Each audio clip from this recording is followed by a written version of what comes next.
Hello guys, today I'm gonna show you how you can start auto cook function in ELECTROLUX Microwave 300. So in the first step, put inside your food, close the door and use the knob to select the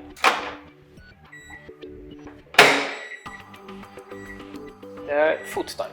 Number 1, it's a milk or coffee. Number 2 is for a rice. Number 3 is spaghetti. Number 4 is potato. The next one is auto reheat. 6 one is a fish. 7 is a pizza. 8 it's for a popcorn. After that you can tap on the wave adjust function and start your program. That's it. Thanks for watching. Leave us a like or a comment and goodbye.